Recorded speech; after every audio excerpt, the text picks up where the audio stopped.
Welcome back to the Wandering Star Farmhouse. Today is August 10th. This is the 10th day, a third of the way into our challenge, Every Bit Counts, preserving something every single day of the month of August. Today, I went outside and I picked a bunch of red tomatoes from our garden. This variety is mostly the Champion variety, and then I also have a couple other varieties growing. I'm growing Amish paste tomatoes, but those ones are almost ripe.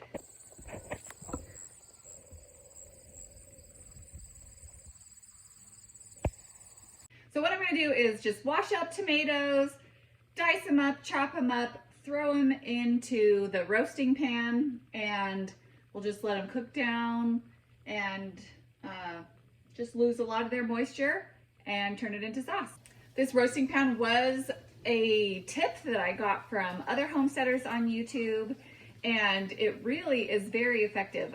It's a Nesco 18-quart roasting pan. I actually looked around until I found this one at a yard sale, and so I was able to get a great deal on it, and it was such a help to my preserving last year. It really does make these jobs of tomato sauce and applesauce and some of those other things just way faster than trying to do multiple small batches. The first summer we were on our property, they actually were growing tomatoes out in some of the fields by us. Indiana has a tomato company called Red Gold. I had never heard of it before we moved to Indiana, but it's a big tomato company around here. And so we watched the fields around us, and it was interesting because they harvest the tomatoes all at once. I've heard about different varieties of vegetables where you buy specific, when you're farming the vegetables, you buy specific varieties that ripen all at once so that you can harvest them all at once. So the machines just drove through the fields and just pulled up the plants whole. And then there was people on the back of the machine, and they would, I guess, pull the tomatoes off or sort through the tomatoes or whatever, and then go to the sauce factory. I got more tomatoes in here, kind of added to it throughout the day. Jeremy added some while I was gone. And then now I just went through and put in a bunch of cherry tomatoes that we picked today as well. It's a good tip to add some cherry tomatoes when you're making sauce, because that helps it to, the flavor to be a little sweeter. Today is Monday, August 12th, and yesterday, Sunday, took the day off, went to church, visited some friends. Actually, Jeremy made a couple of really awesome salads from our garden produce that I can show you. He made a coleslaw because our friends were making pulled pork.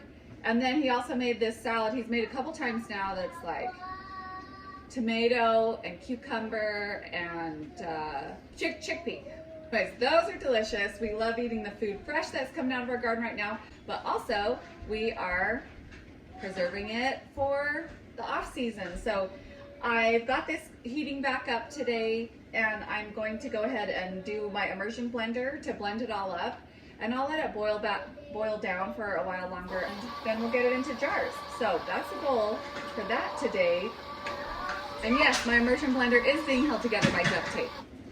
It's not the only thing in this house being held together by duct tape. The other projects that I'm going to work on today is I got these peaches from a friend, a couple of boxes of peaches, and she had harvested them from her trees, and they're starting to go. These were kind of like the green ones, but they're also like simultaneously kind of bruised at this point and starting to go bad. So I think what I'm going to do is I'm going to make jam, and I found that I had bought this low or no sugar pectin to use and never used it. So I have some of this that is just waiting. And this actually takes fruit juice as part of the recipe, so I had to go and pick up some apple juice to use with that. But that's what I'm gonna do. I'm gonna go ahead and chop up some peaches to make some jam today.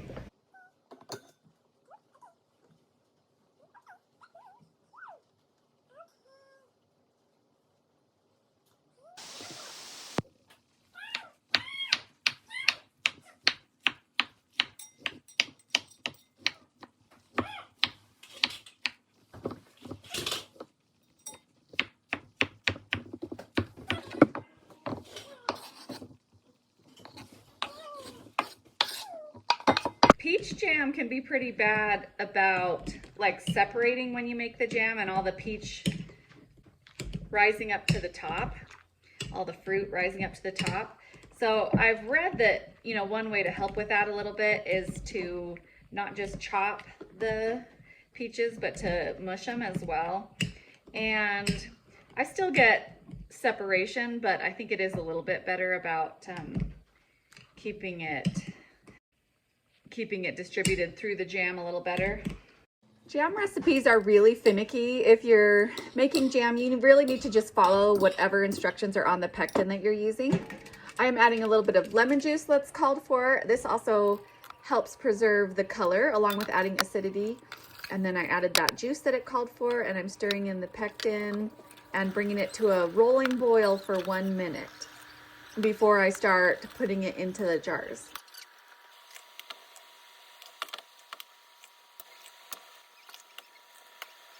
And the jam is really sticky and sugary, even with just the natural sugar, so you need to wipe your rims before you put your lids on. So you can see on the side where it has boiled down, and it's looking pretty saucy. So I'm actually gonna send it through the sieve, the chinoise now, and I don't know if I actually will need to boil it down anymore from this point. We've just kind of gone long and slow. Might be ready to just put into jars.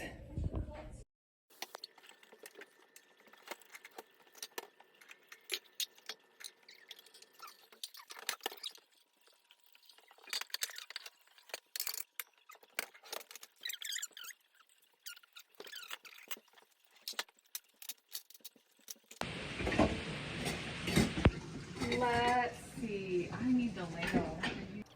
I like canning my tomato sauce into these pint jars because the number one thing that we use it for is making pizza. We use it for pizza sauce. So I added salt, citric acid, and a teaspoon of Italian herbs to the bottom of these jars. And when we make pizza, my family's large enough that I usually will make 2 sheet pan pizzas. That's what I've kind of started doing lately, or the last couple years. And 1 pint jar is enough to put sauce on 2 pizzas. So it really just kind of works out perfectly. The other thing that we'll use this for is my kids are really into lasagna as well.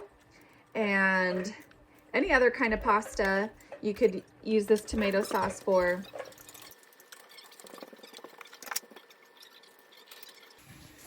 So that was a productive day of canning. I got the peach jam and tomato sauce done. Today is August 13th, and I'm out in my garden because a couple days ago I came by and I stomped down I knocked over all the greens of my onions. And so today I'm gonna use my broad fork and I'm gonna dig out my onions and so that we can cure them and braid them for storage.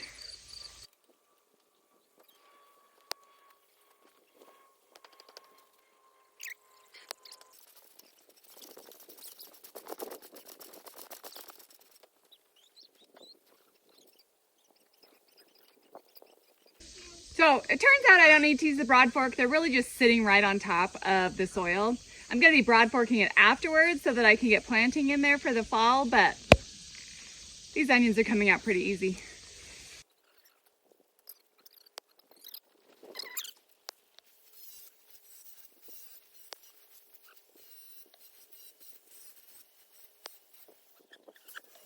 All right, these onions look great. That is most of my yellow onions. I'm gonna go back and dig through a little bit more, and then I need to broad fork through the next section because that's where my red onions were. And they died back like way earlier in the season. And we've been going and just pulling them, but I've never gone through and pulled all of them. There's actually tomatoes growing in there with them, and that's part of why I haven't pulled them. And I was kind of at a loss of what to do to make it not seem like a waste. They're volunteer tomatoes, but anyways, I decided what I can do is actually I can make some like a green tomato chutney or salsa or something with the tomato plants that I pull up.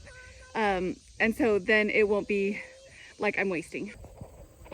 Now I need to let these onions cure in the sun for a couple of days to start drying out a little bit more than they were already. And then I can braid these onions to hang up for storage. I showed you earlier in the season how these were some onions that got left behind from harvest last year. And so this year they went to seed. So they are all ripe and ready to harvest now. You can see all the little black seeds. And so I am going to harvest these so that next year I don't have to buy onion seed.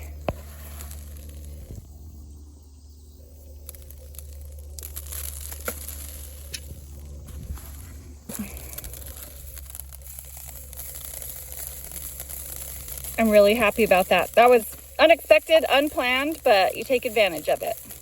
Same thing with, I've got some carrots from last year that did the same thing. I need to harvest seed from them as well. All right, I got another load of tomatoes into the roaster. I'm gonna put them there overnight, but I wanted to show you, I bought one of these tools off of Amazon. It's a strawberry and tomato huller. I need to get the label off. And I thought it might be kind of gimmicky. I'd seen it suggested a couple of places online, but it actually is super smooth.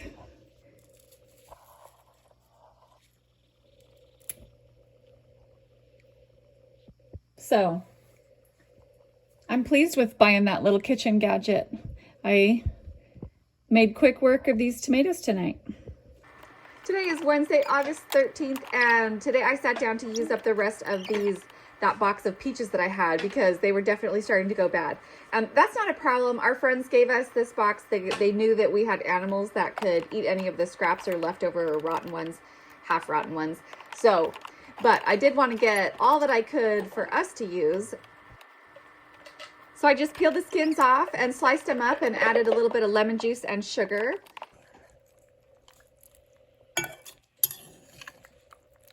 Did use half of it to make a peach cobbler for us to eat for dessert with vanilla ice cream. It was delicious.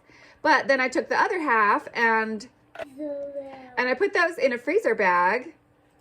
And I like to put my freezer bag, I like to freeze it in the actual pie pan, because then when I take it out to use it, I can either plop it right into a pie crust shell or plop it right back in the pie pan and just put a crumble topping on top, and I don't have to worry about getting it all thawed out first before I can use it. All right, then after it is frozen, I can just take it out.